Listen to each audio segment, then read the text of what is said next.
malipayong dayong kilom-kilom Subo, Kabisayan ug Mindanao uban ni Dr. Iris ug CB diri sa Bukirang Barangay sa Kasili sa Konsolasyon. Kini si Leo Lastimosa magpasalamat nga sa makausapa inyo ming gipadayon karong hapon sa inyong tagsa-tagsa ka mga Pinoy-anan. Karong hapuna ang atong sugilano naguluhan og Primitivo Mijares. Si Tibo Mijares, usa ka bantugang periodista dinhi sa Subo. Maybe ang mas tukma nga paghulagway niya, gikaintapan siya nga periodista din sa Pilipinas. Kay sa iyang pagka-periodista, nahimo siyang propagandista sa diktadurang Marcos, but later on, nahimo siyang usa sa labing mortal nga kaaway sa diktadura. Dihang natugkan siya konsensya. Wa na siya makaagwanta sa pagpamakak, sa sayop nga mga kasayuran, sa pagpangilad, sa pagpangngawat sa diktadurang Marcos sa katigayunan sa katawhang Pilipinon. Si Primitivo Mijares, nahimong suod ni Marcos sa dihang ni-cover siya isip Batanon na reporter sa Batanon nga sakop sa Kongreso. Dayon, pagka-presidente na ni Marcos, si Primitivo Mijares manhimo niyang paborito nga sakop sa media. So kaniadto si Primitivo Mijares mo na tigsuwat o mga artikulo na pabor ni Marcos. So katong pamulitika ni Marcos, katong iyang pangampanya, sa iyang pagdaog pagka-presidente sa 1965, sa iyang pagdaog og re-election, grabe kayong pagpanika sa 1969, si Primitivo Mijares mo iyang chief propagandist. Pero why nahibaw ito? Sila randuha, or at least ang ilarang suod ng mga igala. Kay si Primitivo Mijares, hangtod pagdeklarar sa martial law, was a respected journalist.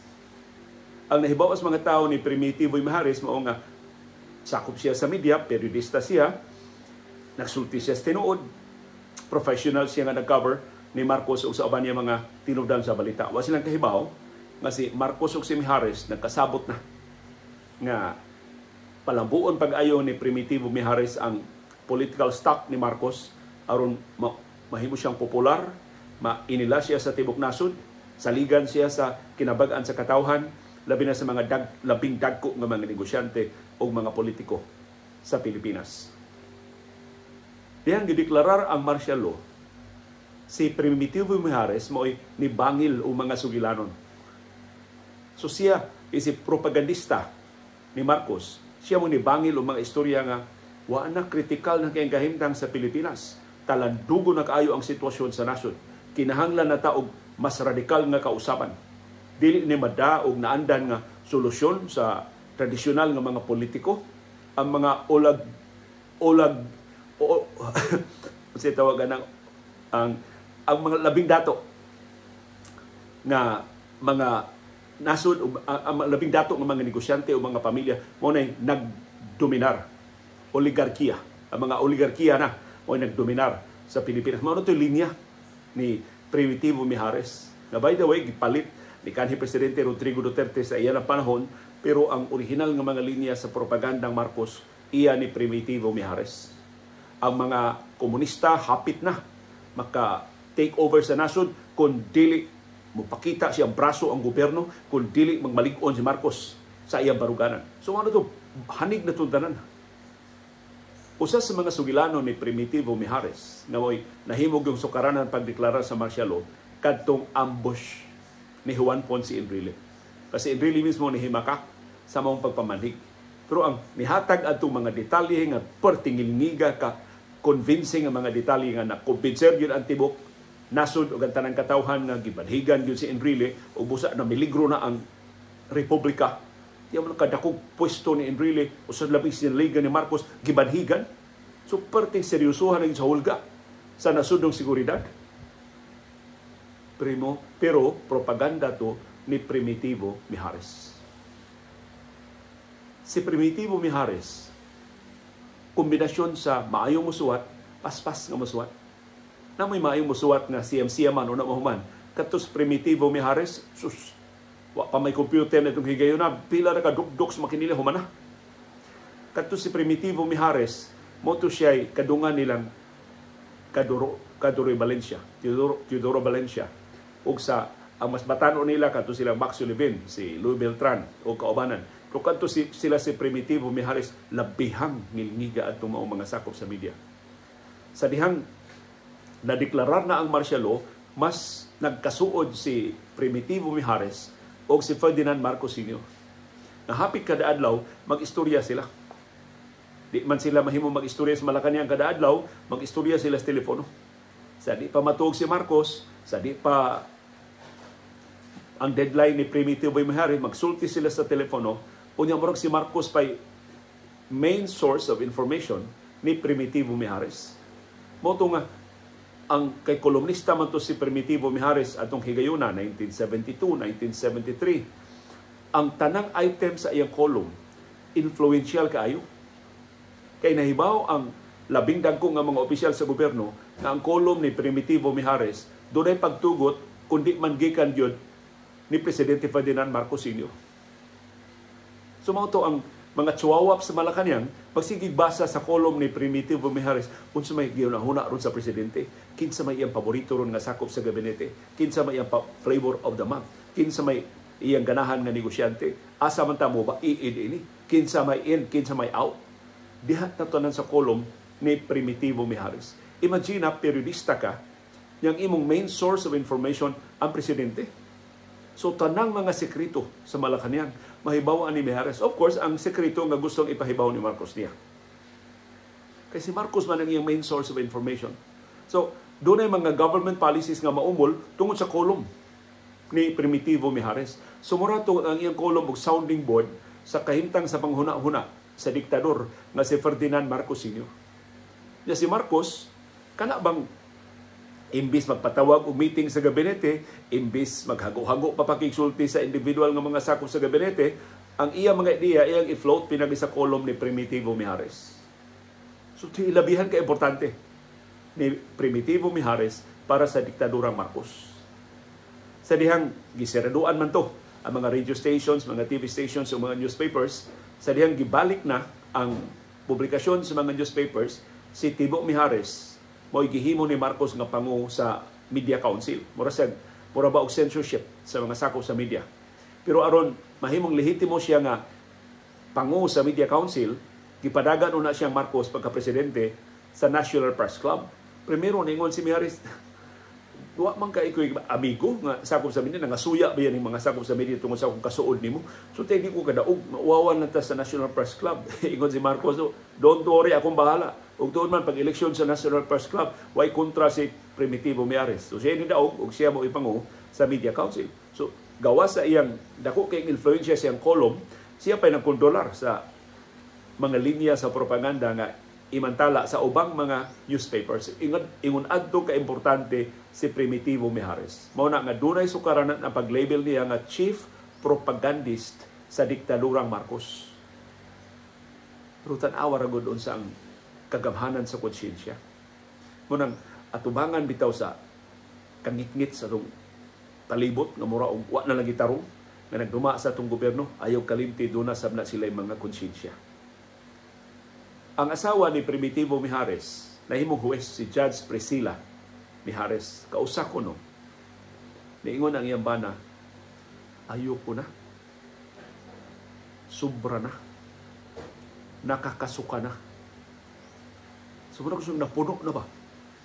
Nga, kada adlaw, pangawat mo isgutan ni Marcos, kada adlaw, magsigisgot si Marcos sa pagpaburot ang ilang katigayunan, kada adlaw, magsigisgot si Marcos sa pagmaniubra, aron nga makalusot ang iyang plano, kada adlaw, planos Marcos sa pagsabong ang mga sakop sa gabinete, aron nga ang iyang alternatibo plano may matuman, kada adlaw, sabot sila unsa nga negosyante ang ilang i-take over, unsa nga negosyo ang ilang bawion, kada adlaw, para ni Primitivo Mijares, luod na kaayo ang nahitabo.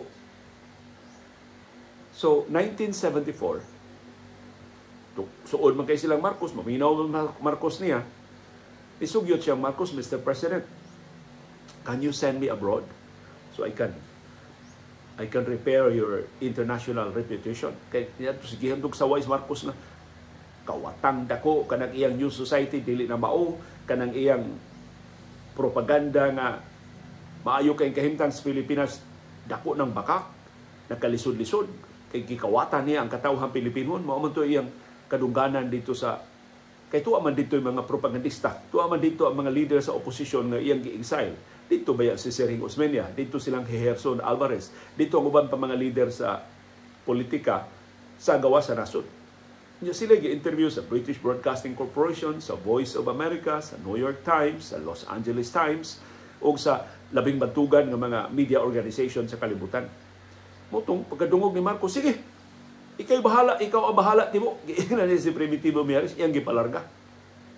Sus, paglarga ni Primitivo Mijares, wadang tanong balik. Adto din siya sa, pag-abot niya ang Estados Unidos, ni-defect siya. Nihangyo siya sa Estados Unidos, sa US government, mo defect siya kay daghan siyang isulti, batok sa diktadurang Marcos. Haskang kugangan ni Marcos, si Primitivo Mijares ni defect sa Estados Unidos, kasuod na mo, may pa kanyang paranghid nga iya kong panalipdan sa international community, mong ako siyang ipalarga, unya ni defect diya siya sa Estados Unidos, perting sukuan ni Marcos. Motong gitawgan niya si Tibo Mijares, na istorya sila, Tibo, anong nangyari? So kinasido, Mr. President, I'm fed up. Pulaan ako. So sige, upamakak para nimo. Pulaan ako sa imong mga maniubra diya sa nasod. It's about time the Filipino people would know the truth. So, perting hibungan, sa manis Primitivo, kalino, turok ng iyang konsyensya, di gikan ng iyang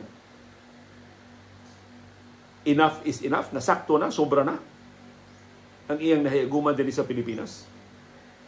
Human sa pila ka semana, mas na-alarma ang diktadurang Marcos sa dihang gibalita na si Primitivo Mijares ipatawag sa US House of Representatives aron mo testify batok sa diktadurang Marcos. Haskang karakara, gipada ang Philippine Ambassador to the United States, ang tanang mga consul generals dito sa San Francisco, sa New York, o sa awan pa mga lugar sa Amerika, gipada mga suod ni Tibo kay Bantugan, ito siyang periodista. Iya mga higala, nagsigig panawag niya nga, Tibo, wag mong gawin yan. Don't testify.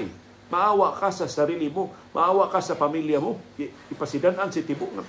Kining diktadurang Marcos, dili ni mangyugpos kung mo testify ka diha sa Estados Unidos. Susi, Primitivo Mijares, naglibog. Tinuod ang iyang asawa na hibilin. Iyang mga anak na hibilin din sa Pilipinas.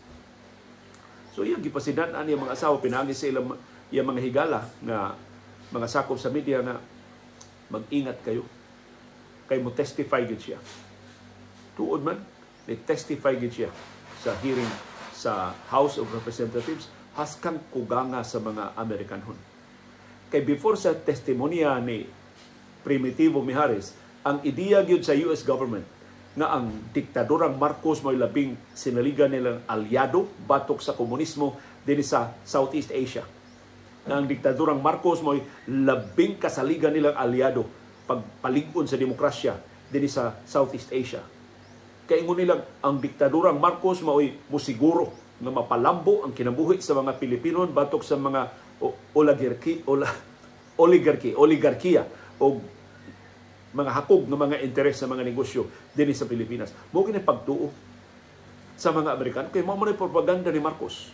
Perting kurata nila insider sa diktadurang Marcos, maudi ini ang tinuod nga nahitabo. Nag-raid ni Marcos ang National Treasury, gikawat ni Marcos ang buhis sa katawhang Pilipino, na ang kwarta na dapat untang mga dagko nga mga proyekto tuara na padung sa pribado nga mga bulsa, pinisik ra ni mga proyekto nga iyang gipasugdan, ulog-ulog ra ni katawhan, ang kinadaghanan ila din gikawat, ila din gisurikbot, ila din gitago o mga Swiss banks. Perting kurata sa mga Amerikano, perting sukua sa mga US government officials. Of course, ang official line sa US government, suporta gyapon sila ni Marcos pero natayog na. Nakabantay na sila murag di gid tinay. Mao kadtong ilang mga pagduda sa una nga ila lang sa likway kay kinahanglan biya sila og gamhanang aliado dinhi sa Asia ug sa Pasifiko. Karon ila nang gisusi pagbalik. Unsa man day tinud agenda ini Marcos, dinhi siya para sa demokrasya. Para dinhi siya siyang bulsa. So, bisan humana og testify si Imelda Marcos ni apil og kumbinser unta ni Tibo Mijares sa dili pag-testify. Hangtod nga human diyang testimonya ni samot ka, dunot anga ni Marcos sa international community. Gikondenar siya pag-ayo. Mas daghan na ng interview sa mga politiko sa Pilipinas in exile dito sa Estados Unidos. Unsa man ay tinuod na hitabo sa Pilipinas? Gibakakan man demi sa diktadurang Marcos. Di man ay tinuod nga new society ng iyang gipatuman. Perti man ay kawatan sa iyang administrasyon. So, natakta pag-ayo ang administrasyon Marcos. Sus, di papaigo ang iyang testimonya. Umas pila ka buwan gidungog na si Primitivo Mijares nagsuwat og libro. Ug ang libro nga iyang gisuwat mo detalye sa tanang kinagamyan nga kasayuran nga iyang nahimo nga iyang nahipos mahitungod sa diktadura. Nya si Primitivo Mijares Timani may laking periodista. Sa ato pa may kay mo tipig og mga detalye, may kay mo baybay o mga kasayuran, perting hadlokang Marcos unsa man kay isulti ni tibo. Moro man akong gitug-anan sa tanan akong 12 nga mga sekreto. Nahibaw ra ba na siya giunsa nako pag maniobra ang Pilipinas aron nga mudako pag yun ang iyang gahom. Kaya ang main testimony ni Primitivo Mijares, ang pag-testify atubangan sa US House of Representatives mao nga si President Marcos way plano pagpalambo og new society. Ang iya ra gyung interes mao ang pag-perpetuate siyang kaugalingon in power. Ang iya ra gyud nga di siya mapalagpot sa gahom. Nga iyang i-extend, iyang iinat, kutob sa mahimo ang iyang pagpabilin sa gahom. Di siya magpapuli sa katungdanan. Wa siya plano pagpatawag og gawas nun nga eleksyon. Wa siya plano sa pag-restore sa Philippine Congress. Wa siya plano sa pagpabarog sa demokratikanon nga mga institusyon sa nasod. Butoy nakapakugang pag-ayo sa US government.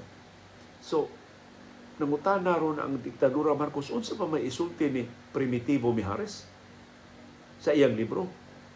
Ano tubag ang ilang pangutana? Paggawa sa libro ni Primitivo Mijares, nga hantod karon, labing inilugan, daghan kay nangita og kopya, ang conjugal dictatorship. Si Primitivo Mijares, siyang pagkamaayong propagandista, siyang pagkamaayong magsusuwat, way labing unang ni coin anang term, conjugal dictatorship. Iyang gihulagway, giunsa ni Ferdinand o ni Imelda Marcos pagkawat ang dakong bahin, labing dakong bahin sa katigayunan sa Pilipinas. Giunsa nila pagsurikbot ang tibok gobyerno, tibok makinarya, aron pagpaburot sa ilang bulsa, sa ilang personal na mga interes, pagpadato sa ilang mga pamilya, pagpadato sa ilang mga cronies, ug suod nga mga higala. Sus, ang mga detalye sa conjugal dictatorship lahi kay insider man. So ang labing intimate nga mga detalye hasta sa personal nga mga kinabuhi nilang Ferdinand ug ni Imelda Marcos na bisto sa libro ni Primitivo Mijares. Utong perting sukua sa diktadurang Marcos. Gidetalye ni Primitivo Mijares ang extramarital relations ni Marcos ug ni Dovi Beams. Nadunggan naman to ang tape recording, pero ang kinatibuan detalye giunsa tong pagtago ilang relasyon, gibutyag ni Primitivo Mijares haskang sukuan ni Imelda. Pagkahibaw giunsang Marcos pagtago-tago tong iyang relasyon ni Dovi Beams. By the way, katong pagkabisto sa relasyon ni Marcos ni Dovi Beams mo ito'y sinugdanan sa ascension ni Imelda. Isip co-equal partner sa diktadura. Kay before that, si Imelda, mura naman itong ordinaryong asawa. Kaya idayaday lang ni Marcos ang iyang kagwapa, pagkuha sa political loyalty sa iyang mga aliado, paglingaw sa iyang mga dumadapig sa politika. Pero human ato pagkabisto sa Dovi Beams, si Imelda ni demanda og seat sa power. Mo ito pagsugod nga si Imelda, naghimog iyang kaugalingong click. Mo ito higiw na mga Romualdez ni apil nagkisawsaw na sa kinawatay sa katigayunan sa Pilipinas. Laing gibutyag ni Primitivo Mijares na siya rin nahibaw. Wa may laing nahibaw ato outside sa inner circle ni Marcos. Kasi Marcos, sa wa pa magpakasal ni Imelda, dunay iyang kaugalingong pamilya. Si Marcos dunay asawa ug mga anak. Sa wa pa niya ikita, wa pa niya pangulitaw hiwa pa ni haya hagda og kasal si Imelda Romualdez Marcos. Si Imelda Romualdez. Ang pamilya ni Marcos diha magpuyo sa Manila usa ka certain Ortega. So tanang detalye hasta mga ngas mga anak giapil ni Primitivo Mijares. Pero sa diha nakita na Marcos ug si Imelda gitaguan ang original nga pamilya ni Marcos. Wa kay baos Primitivo Mijares giunsa pagpahilom. Hain na karon ang original nga asawa ni Marcos, hain na ilang mga anak. Ingon si Primitivo Mijares, bisan siya wa na mahibaw. Giunsa sila pagtago ni Marcos, mura lang sila og nawa sa walog sa mga luhaan. Pero ang nahibaw-an ni Primitivo Mijares, nakatultol si Imelda's Bay sa original nga pamilya ni Marcos. Ay sus, giadto ko ng Imelda, gipalayas ang tanan nagpuyo dito. Tungod ito na ikita mga sakop sa mamili gipagtaguan na tong Marcos, gipagsustituhan na dito ang iyang original nga pamilya. Wa na mo gid ikita. Ay doon karon, mapakita ba na sila? Kasi sila may mga original na mga sakop sa pamilya ni Marcos.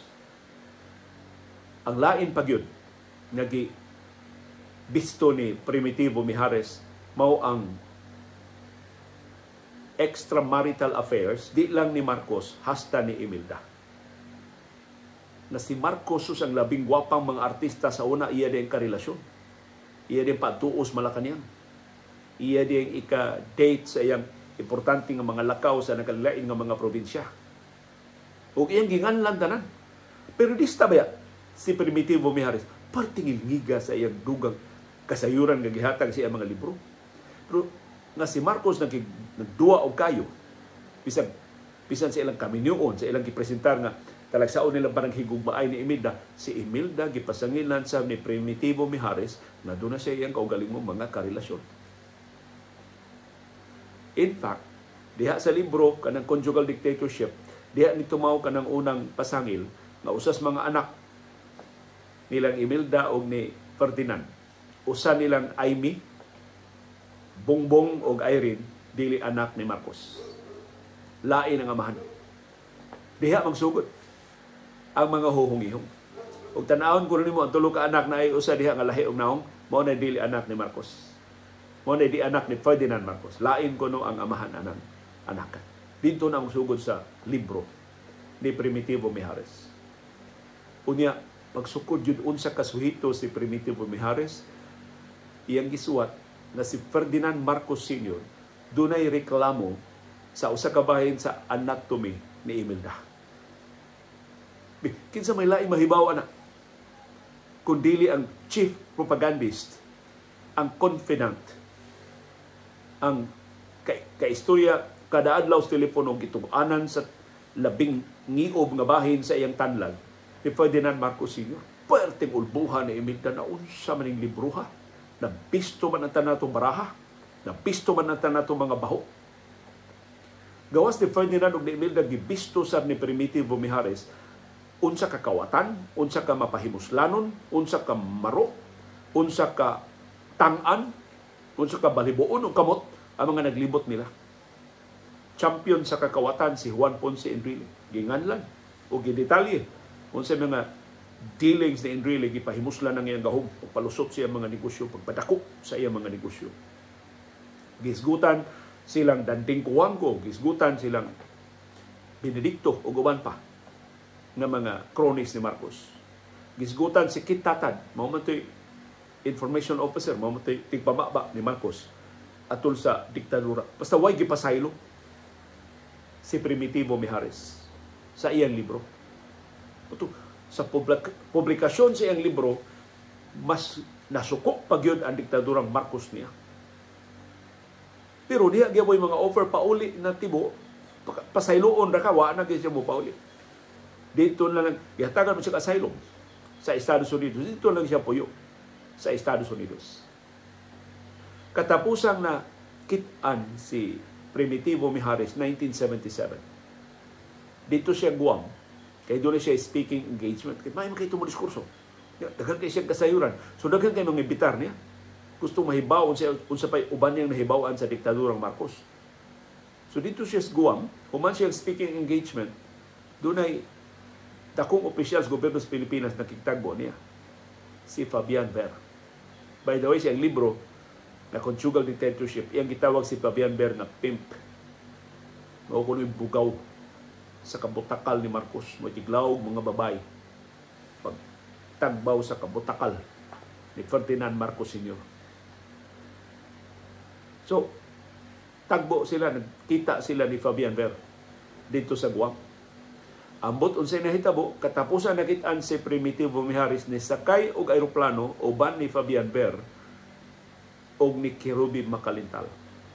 Si Makalintal nahimutong Chief Justice sa Korte Suprema. 1977. Primitivo Mijares was only 45 years old. Human ato, wa na siya ikita. Daghan kay mga huhungihong, nagihagbong ko siya chopper, gikan sa Guam, padung sa Pilipinas. Pero katong aeroplano ngayon gisakyan dito sa Guam, flight to balik sa Pilipinas. So years later, gipangutan ang iyang asawa, si Judge Priscilla Mijares. Ano ni kuyog mo ito yung bana? Nag-exile na ba siya sa Estados Unidos? Ni-apply ba siya ng asylum sa Estados Unidos? Di ano ni, mubalik mo siya sa Pilipinas, ni kuyog mo siya ni Fabian Ver. Ingon si Judge Priscilla Mijares, the only explanation is that my husband was very brave.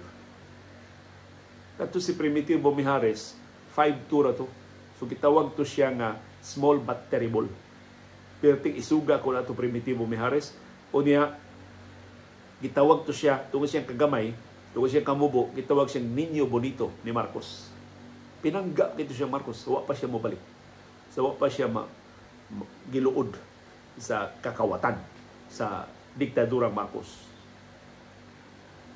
Pila ka semana, humanwa na ikita, na alarma man to ang iyang pamilya. Nganong nawa naman ni si Primitivo Mijares. Hain naman si Timo Mijares. Pila lang kaadlaw, humanawa si Primitivo Mijares. Ang ilang kamanghurang anak, kini si Boyet, high school pa niya itong 1977, pagkawa sa iyang amahan. Gisungog sa ilang katabang sa panimay, doon ako no'y phone pal. Doon ako no'y masigi og tawag niya sa telepono. Unya, pangutanon ko no siya sa katabang, sino yung kausap mo? Di ko na mutabi. Ngayon ko nga, huwag kayong maingay. Phone pal ko ito. High school student ba? Lucky. Kini si Boyet Mijares. Unya, humas pila ka semana, katong iyang phone pal na nawag ko no niya, na magkita ta ari sa Ali Mall. Na ay mall ni Anto in 1977 na natukod human sa away ni Muhammad Ali o ni Joe Fraser dito sa Trilla in Manila. So katong maong mall, gitawag mo Ali Mall. Doon ako no'y bag-o pelikula nga isalida, mutanaw ko no siya og salida. So nananghid si Boyet Mijares sa iyang mama na tanaw siya salida. Giingnan siya siyang mama, paghuwat sa auto, ipakuha ti kag auto, ihatod ka dito sa mananaw nga kamog sini. Sus, pag balik ko no sa auto, na diya si Boyet, nangayo lang ko no sa maid og 20 pesos, kaya nisakay lang og bus. Kaya insulti day ko no, sigon sa katabang. Kung excited ko no kay bata, na magpaabot sa auto, giingnan ko no siya siyang phone pal, magkita kayo ng tatay mo. Magkita mo ni Primitivo Mijares. Finally, imong papa, imong makita anong balik. Kimingaw man ang bata sa ilang aman. Since 1974, wa nila ikita si Primitivo Mijares. Hantod ni bali siya, hantod ni testify siya sa Kongreso, hantod nagsuot siya libro, dito siya sa Estados Unidos. Finally, makita sila si iyang tatay. Human ato, wa na ikita si Boyet Mijares. Nakadawat na lang utawag sa telepono si Judge Priscilla Mijares. Nag-kidnap ang iyang anak. Yan ang ngayong ransom. Amot pili ransom ipangayo, I think 200,000 pesos ang ipangayong ransom. Doon naman sila kwarta, gipaandam ni Judge Priscilla Mijares sa kwarta aron ilang lukaton ang bata. Pero, ningon si Judge Mijares, dili ni mahimo. Nga, klaro kaayo nga ilang gitarget ang akong anak, klaro kayong nahilambigit ni sa disappearance sa akong bana. So, iyang leak nadto sa mga sakop sa media. So pagkaugma nibuto ang balita na ang anak ni Primitivo Mijares na pila lang ka adlaw human sa iyang pagkawangtang, sa iyang pagsakay og flight gikan sa Guam padung sa Pilipinas, karon missing na sa bang iyang anak o gidagit di ay gipangayo og ransom, kidnap for ransom. Ang opisyal sa kapulisan, ang pulis naman niya ito, 1977, Constable pa, no? Philippine Constabulary pa, ang gi-assign na opisyal na nag-imbestigar sa kaso, mao si Panfilo Lacson. Si Ping Lacson. Patanon pa siyang opisyal sa kakonstablihan niya itong higayuna. Siya mo'y case officer, siya mo'y kitugyanan sa pagduma atong kaso ni Boyet Mijares. Ang sulti ni Ping Lacson ngadto ni Judge Priscilla Mijares, yung bata mo, we heard na sumali sa fraternity. Suod ko ng fraternity, unya maybe usa kuno sa initiation sa fraternity, di una siya muuli sa ilang bahay. Ay kabalaka wahay mahitabo sa imong anak. Ya kadto ko nung phone call ni Boyet Mijares, ingon si Ping Lacson, iyang na trace di intugikan ang mga tawag sa telepono na ginudahan dahil bigit sa pagdagit sa bata. Iyang na trace gikan kuno sa UP Diliman, gikan sa University of the Philippines Diliman sa Quezon City. Mao kuno to ang gihatag ni Ping Lacson nga kasayuran pag-update niya ni Judge Priscilla Mijares mahitungod sa nawa niyang anak. Na usa ka adlaw human nibuto sa media ang pagkawa sa anak ni Primitivo Mijares. Ang taga Antipolo ba? Bukid pa kay Antipolo nitong higayuna, kabati sila og tingog sa chopper. Mura ko ng chopper, mura ba og chopper sa military na nagsabat-sabat, mura ko ng galibot-libot ba sa ilang nahimutangan. Di man to kada adlaw nilang mabatian, so nadani sila. Hangtod pagkataod-taod ko no, ang chopper mura dunay gihagbong sa kabatuan. Unya ang chopper ko ni biya na, pag humaghagbong ni biya. So na-interest sa mga malupyo ilang gisusiyon sa may gihagbong. So nakita nila ang pateng lawas sa usa ka batanong lalaki na basta na watas-watas na nabungkang ang mata intaw na buwag gikan sa pateng lawas. Unya napuno sa tusak-tusak ang lawas sa bata. High school pa ha. So gidao punerarya, wa pa man maili nitong higayuna.